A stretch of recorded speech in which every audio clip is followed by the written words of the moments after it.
Good morning, my students. How are you doing? I hope you're feeling good. So for today, we are going to read narrative text Sangkuriang from Indonesia. Hari ini kita akan belajar untuk membaca naratif teks berjudul Sangkuriang. Kita mulai ya. Sangkuriang. Once upon a time in West Java, Indonesia, lived a princess named Dayang Sumbi. He was beautiful and kind-hearted. Her hobby was weaving clothes, but sometimes he could be very lazy. One day her weaving tool fell, but she was too lazy to get it herself. She shouted out, "Can anybody help me get my tool? If you are female, I will take you as my sister. If you are male, I will marry you." Oke, diceritakan pada paragraf pertama ini, hiduplah seorang putri bernama Dayang Sumbi yang sangat cantik. Hobinya menenun. Pada suatu hari alat tenunnya jatuh dan dia berkata, "Siapa yang bisa memperbaiki alat tenun ini? Jika dia seorang perempuan, saya akan menjadikan dia saudara. Tapi jika dia adalah laki-laki, saya akan menikah dengannya." A male creature came, but it was a dog. His name was Tumang. He happily brought the tool to her. Dayang Sumbi was very surprised, but he kept her promise. She married the dog. Tumang was actually a man who had been cursed by a witch to become a dog, but at certain time Tumang could turn back to be a normal man. Their only son Sangkuriang was born and grew up to be a handsome and healthy boy. He always played with his very loyal dog Tumang. He didn't know that he was actually his father because Dayang Sumbi hid the secret from him. Sangkuriang liked to hunt in the wood, of course with Tumang. Pada paragraf ini diceritakan bahwa seorang ekor anjing yang bisa mengembalikan alat tenun itu. Anjing tersebut sejatinya adalah seorang lelaki yang disihir oleh seorang penyihir menjadi seekor anjing. Singkat cerita, mereka pun menikah dan dikaruniai seorang anak bernama Sangkuriang. Dia tumbuh sangat sehat dan juga tampan. Dia sering bermain dengan Tumang anjing itu, tapi dia tidak tahu bahwa anjing itu adalah ayahnya, karena Dayang Sumbi selalu menyembunyikan kenyataan itu dari Sangkuriang. Sangkuriang senang sekali bermain di hutan bersama anjing tersebut. One day, Dayang Sumbi asked him to bring home a deer heart, but after hunting for several days, he couldn't find any deer in the woods. He didn't want to disappoint his mother and was thinking hard how to bring home their heart. Suddenly, he had a very bad idea. He killed Tumang. Then he brought his heart home and gave it to Dayang Sumbi. Sangkuriang could not cheat her. She knew it was Tumang's heart, so she got very angry and hit Sangkuriang for having a piece of wood and told him to leave. With the bad one on his forehead, Sangkuriang left the village. Pada paragraf ini diceritakan bahwa Dayang Sumbi meminta Sangkuriang untuk mencari jantung rusa, tetapi beberapa hari dia tidak menemukannya, sehingga karena tidak ingin mengecewakan ibunya, dia pun mempunyai ide yang sangat buruk, yaitu membunuh Tumang dan membawa jantungnya kepada Dayang Sumbi. Dayang Sumbi tahu dan tidak bisa dibohongi bahwa itu bukanlah jantung rusa tetapi adalah jantung Tumang. Karena sangat marah, Dayang Sumbi pun memukul dahi Sangkuriang dengan sebilah kayu dan memintanya untuk pergi. Dan ternyata dengan berdarah-darah Sangkuriang pun mau meninggalkan desa tersebut. Many years later, Sangkuriang grew up to be a powerful man.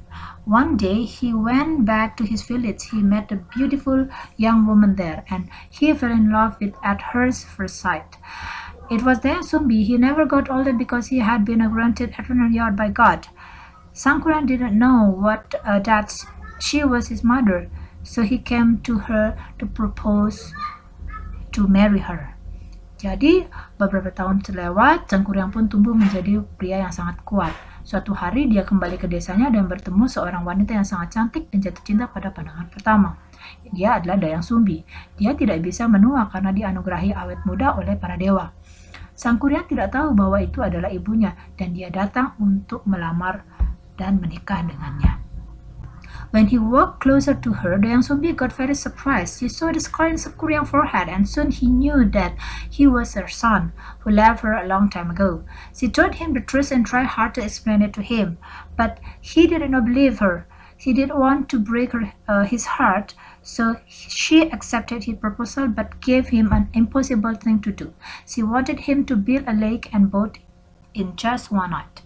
Jadi, pada paragraf ini dijelaskan bahwa ketika Sangkuriang mendekat kepada Dayang Sumbi, dia sangat terkejut melihat ada bekas luka di dahi Sangkuriang dan dia tahu bahwa itu adalah anaknya. Dia menceritakan kenyataan tersebut, tetapi Sangkuriang tidak percaya dan dia tidak ingin menyakiti perasaan Sang Kuryang dan menerima lamaran tersebut. Dengan catatan dia ingin Sang Kuryang melakukan sesuatu yang tidak bisa diselesaikan olehnya, yaitu membuat danau dan juga boat dalam satu malam.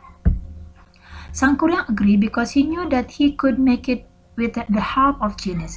By midnight, he finished the lake and then started making the boat. Dayang Sumbi was thinking hard to find a way to fail him. Before dawn, he asked the people in the village to burn the wood in the east, and the light made all the cock crow. Thinking that the night would be over soon, the genies ran fast and left Sang Kuryang before the boat was finished. Sang Kuryang realized that Dayang Sumbi had cheated him. He got very angry and he kicked the boat upside down. It gradually became a mountain and it is now known as a mountain Tangkuban Perahu. Di paragraf terakhir ini jelaskan bahwa Sang Kuryang setuju dengan syarat tersebut karena dia tahu bahwa dia memiliki jin. Jadi tengah malam dia menyelesaikan danaunya, kemudian dia mulai dengan boatnya. Dayang Sumbi sangat berpikir keras untuk mengagalkannya, dan dia memiliki ide. Ketika fajar datang, dia meminta orang-orang desa untuk membakar kayu di sebelah timur, sehingga cahayanya itu membuat ayam-ayam jantan berkokok. Kemudian, karena melihat cahaya itu, jin tersebut lari dengan cepat dan meninggalkan Sang Kuryang sebelum boat itu selesai. Sang Kuryang menyadari bahwa Dayang Sumbi itu membohonginya, dan dia sangat marah dan menendang boat tersebut sampai berbalik dan pada akhirnya menjadi gunung. Dan gunung itu kita kenal sebagai Gunung Tangkuban Perahu. Nah, tadi cerita Gunung Tangkuban Perahu yang berasal dari cerita Sang Kuryang.